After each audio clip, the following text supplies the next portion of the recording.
Renungan Pagi, Yesus nama di atas segala nama oleh Ellen G. White, 31 Maret 2024. Mari kita berdoa. Bapa kami yang di sorga, Allah pencipta langit dan bumi, laut dan segala isinya, Allah yang maha besar, maha kuasa, sumber segalanya, yang kami sembah selalu melalui anak-Mu yang tunggal, Yesus Kristus. Terpujilah Yesus, anak Allah yang maha tinggi, yang adalah juru selamat dunia bagi kami. Pada pagi hari ini kami bersyukur boleh bangun dan berbakti, dan sebagaimana membaca dan mendengarkan nasihat firman-Mu, kiranya ini menjadi sukacita dan pembaharuan bagi kami semua, agar kami yang percaya mengabarkan kepada dunia bahwa Yesuslah juru selamat mereka. Beserta kami sepanjang perbaktian ini, kehendak-Mu yang jadi. Ampun kami akan dosa dan salah, karena kami berdoa hanya dalam nama anak Allah yang tunggal, Yesus Kristus, yang adalah Tuhan dan Juru Selamat kami. Amin. Renungan hari ini akan dibacakan oleh Ibu Noven Tambalean. Kepada Ibu Noven, kami persilahkan. Selamat pagi, renungan kita pada pagi hari ini, Minggu 31 Maret 2024. Juru Selamat Dunia. Ayat tema, di rumah Bapakku banyak tempat tinggal, jika tidak demikian tentu aku mengatakannya kepadamu, sebab aku pergi ke situ untuk menyediakan tempat bagimu. Yohanes 14 ayat 2. Yesus tinggal bersama murid-muridnya selama 40 hari, menimbulkan sukacita dan kegembiraan hati ketika Dia membukakan kepada mereka realitas kerajaan Allah secara lebih penuh. Dia menugaskan mereka untuk memberi kesaksian mengenai hal-hal yang telah mereka lihat dan dengar mengenai penderitaan, kematian, dan kebangkitannya, bahwa Dia telah memberikan pengorbanan demi dosa, dan agar semua orang dapat datang kepadanya dan memperoleh hidup. Dengan kelembutan dan kesetiaan, Dia mengatakan kepada mereka bahwa mereka akan dianiaya dan tertekan. Namun mereka akan mendapat kelegaan jika mengingat kembali pengalaman mereka dan mengingat kata-kata yang telah diucapkannya kepada mereka. Dia memberi tahu mereka bahwa Dia telah mengalahkan godaan setan dan memperoleh kemenangan melalui pencobaan dan penderitaan. Setan tidak mempunyai kuasa lagi di atas Dia. Namun, ia akan membawa godaannya untuk memberikan dampak yang lebih langsung kepada mereka dan kepada semua orang yang percaya dalam nama-Nya. Tetapi mereka dapat menang sebagaimana Dia telah menang. Yesus mengaruniakan kuasa kepada murid-muridnya untuk melakukan mujizat dan mengatakan kepada mereka bahwa meskipun mereka akan dianiaya oleh orang-orang jahat, Dia akan mengirimkan malaikat-malaikatnya untuk membebaskan mereka dari waktu ke waktu. Nyawa mereka tidak dapat diambil sampai misi mereka tercapai. Kemudian mereka dapat diminta untuk memeteraikan kesaksian-kesaksian mereka dengan darah yang telah mereka berikan. Para pengikutnya yang cemas dengan senang hati mendengarkan ajaran-ajarannya, dengan penuh semangat menikmati setiap kata yang keluar dari bibirnya yang kudus. Sekarang mereka pasti tahu bahwa Dialah juru selamat dunia. Perkataannya meresap jauh ke dalam hati mereka, dan mereka sedih karena harus segera berpisah dari guru surgawi mereka dan tidak lagi mendengar kata-kata yang menghibur dan penuh rahmat dari bibirnya. Namun sekali lagi, hati mereka dihangatkan dengan kasih dan sukacita yang meluap-luap ketika Yesus mengatakan kepada mereka bahwa Dia akan pergi dan menyiapkan rumah-rumah bagi mereka dan datang kembali serta menerima mereka agar mereka boleh selalu bersamanya. Dia berjanji juga akan mengirimkan penghibur, Roh Kudus, untuk membimbing mereka ke dalam seluruh kebenaran. Di situ Ia mengangkat tangannya dan memberkati mereka. Demikianlah pembacaan renungan kita pada pagi hari ini. Tuhan Yesus memberkati. Terima kasih atas penata layanan Ibu Noven. Tuhan Yesus memberkati. Selamat pagi saudaraku dalam Tuhan. Pada zaman Yesus ada dua kelompok yang berbeda dalam mengabarkan tentang Yesus. Kelompok pertama disebutkan dalam Matius 28 ayat 11 sampai 14. Ketika mereka di tengah jalan, datanglah beberapa orang dari penjaga itu ke kota dan memberitahukan segala yang terjadi itu kepada imam-imam kepala. Dan sesudah berunding dengan tua-tua, mereka mengambil keputusan lalu memberikan sejumlah besar uang kepada serdadu-serdadu itu dan berkata, "Kamu harus mengatakan bahwa murid-muridnya datang malam-malam dan mencurinya ketika kamu sedang tidur. Dan apabila hal ini kedengaran oleh wali negeri, kami akan berbicara dengan dia, sehingga kamu tidak beroleh kesulitan apa-apa." Para imam-imam kepala dan tua-tua orang Yahudi memutuskan untuk tidak mengabarkan kabar sukacita bahwa Juru Selamat dunia telah bangkit. Mereka bahkan berani menyuap serdadu Romawi agar berani berdusta dan tidak menyatakan kebenaran bahwa Yesus telah bangkit. Apakah usaha mereka berhasil? Oh tidak, karena ada kelompok yang kedua. Matius 27 ayat 53 berkata, "Dan sesudah kebangkitan Yesus, mereka pun keluar dari kubur, lalu masuk ke kota kudus dan menampakkan diri kepada banyak orang." Alkitab berkata bahwa saat Yesus mati, terjadi kebangkitan orang-orang kudus, dan mereka keluar dari kubur sesudah Yesus bangkit. Jadi, meskipun mereka sudah bangkit pada waktu Yesus berkata, "Sudah selesai," namun mereka belum keluar dari kubur. Sampai nanti saat Yesus bangkit dan keluar dari kubur, baru mereka ikut keluar. Sebab memang Yesuslah buah sulung kebangkitan. Nah, apakah yang dilakukan oleh orang-orang kudus yang bangkit ini saat bertemu dengan banyak orang?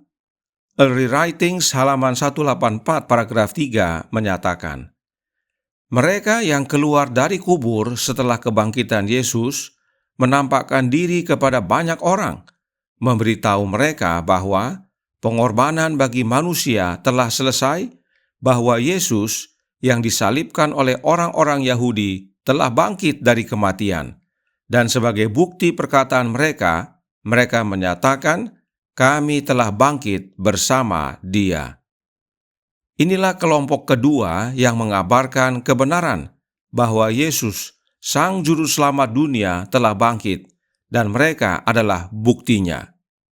Karenanya, Roh Nubuat lanjutkan masih dalam paragraf yang sama yang berbunyi, "Sekalipun laporan kebohongan beredar, kebangkitan Kristus tidak dapat disembunyikan oleh setan, malaikat-malaikatnya, atau para imam kepala.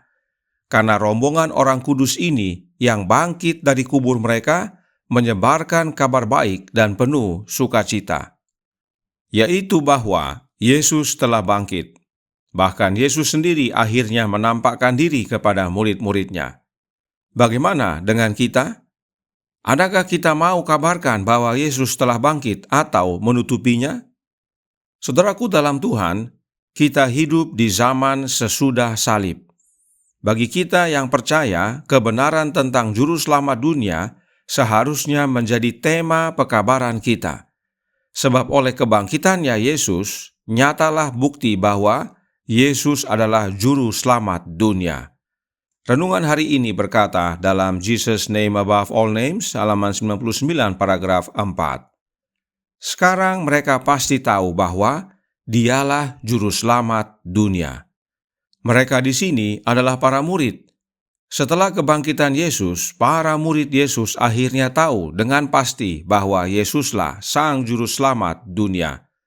Dan meskipun mereka awalnya sedih karena Yesus akan tinggalkan mereka, namun akhirnya hati mereka dihangatkan, sebab Yesus berjanji akan sediakan tempat bagi mereka di rumah Bapanya agar di mana Yesus berada, mereka pun berada. Dan tidak hanya itu, Yesus juga berkata kepada mereka dalam Yohanes 14 ayat 18, "Aku tidak akan meninggalkan kamu sebagai yatim piatu. Aku datang kembali kepadamu." Apakah yang Yesus maksudkan dengan aku datang kembali, padahal dia akan kembali kepada Bapanya? Di Upward Look halaman 312 paragraf 6 menyatakan, dia berkata, "Aku tidak akan meninggalkan kamu sebagai yatim piatu. Aku datang kembali kepadamu." Yohanes 14 ayat 18. Apakah Anda secara pribadi mempercayai kata-kata ini? Atau apakah Anda menganggapnya sebagai dongeng kosong? Apakah Anda menggenggamnya dengan iman dan menerimanya serta bersuka cita di dalamnya? Inilah makan daging dan minum darah Anak Allah. Saudaraku dalam Tuhan, perkataan Yesus yang menyatakan bahwa Dia akan datang kembali kepada kita adalah sama dengan memakan daging dan meminum darah Yesus. Lalu, apakah maksudnya? The Home Missionary, tanggal 1 Desember tahun 1894, paragraf 6, menjelaskan, "Barang siapa makan dagingku dan minum darahku, ia tinggal di dalam aku, dan aku di dalam dia. Mereka menerima hidup dari Kristus, sama seperti ranting menerima makanan dari pokok anggur." Allah menolong kita untuk bergerak dengan sehat, kokoh, karena kita sedang makan dan minum daging dan darah Anak Allah. Makan daging dan minum darah Yesus adalah sama dengan kita tinggal di dalam Yesus dan Yesus di dalam kita. Hal itu sama juga dengan menerima hidup dari Yesus, layaknya ranting-ranting menerima sari getah dari pokok anggur. Dan sari getah pokok anggur itu adalah rohnya Yesus. Ingat kembali pekabaran renungan pagi sebelumnya tentang pokok anggur yang benar.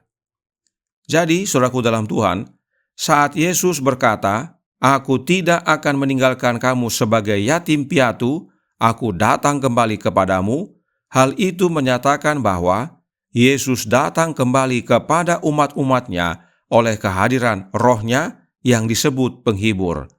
Sebab dengan menerima rohnya Yesus dalam hidup kita, itulah wujud kita tinggal dalam Yesus dan Yesus di dalam kita. Mengapa penting sekali kita ketahui kebenaran ini? Sebab Christ Object Lessons halaman 120 paragraf 1 berkata, "Dan dengan kuasa yang besar, rasul-rasul memberi kesaksian tentang kebangkitan Tuhan Yesus, dan mereka semua hidup dalam kasih karunia yang melimpah-limpah." Kisah 4 ayat 32 dan 33. "Dan tiap-tiap hari Tuhan menambah jumlah mereka dengan orang yang diselamatkan." Kisah 2 ayat 47. Roh Kristus menggerakkan seluruh jemaat.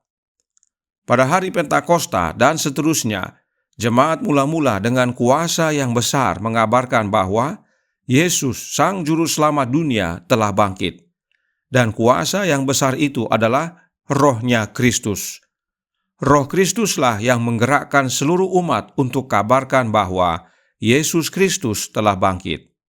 Kemenangan atas dosa dan maut menjadi kepastian bagi kita. Inilah yang seharusnya menjadi pekabaran kita kepada dunia, dan kiranya kebenaran ini menjadi pembaharuan bagi kita semua. Kita minta kuasa Roh Kristus dalam hidup kita, tinggal dalam hati kita, agar kita kabarkan dengan kuasa yang besar bahwa Yesus adalah Juru Selamat dunia dan Dia sudah bangkit dan tidak lama lagi akan datang untuk menjemput mereka yang setia. Tuhan memberkati, saya bawa dalam nama Yesus. Amin. Mari kita berdoa. Bapa kami yang di sorga, Allah pencipta langit dan bumi, laut dan segala isinya, Allah yang maha besar, maha kuasa, sumber segalanya, yang kami sembah selalu melalui anak-Mu yang tunggal, Yesus Kristus. Terima kasih atas kebenaran indah pada pagi hari ini, agar kami tergabung dalam kelompok kedua, yaitu kelompok orang-orang kudus yang bangkit dari kubur, pada waktu Yesus keluar dari kubur saat kebangkitannya.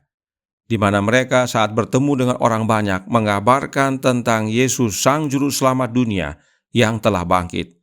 Dan itu adalah kabar sukacita, sebab dengan demikian Yesus telah kalahkan dan bahkan musnahkan setan dan kerajaan mautnya, serta mengaruniakan kehidupan yang kekal bagi yang percaya.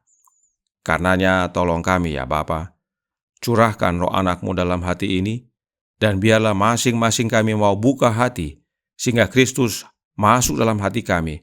Sebab itulah wujud daripada kegenapan janjinya, Aku tidak akan meninggalkan kamu sebagai yatim piatu, Aku datang kembali kepadamu. Dan biarlah tidak hanya kami, tapi semakin banyak orang yang percaya, dan saat Yesus datang kembali, kami semua boleh menerima keselamatan. Beserta kami sepanjang hari ini kehendak-Mu yang jadi, ampun kami akan dosa dan salah, karena kami berdoa hanya dalam nama Anak Allah yang tunggal, Yesus Kristus, yang adalah Tuhan dan Juru Selamat kami. Amin.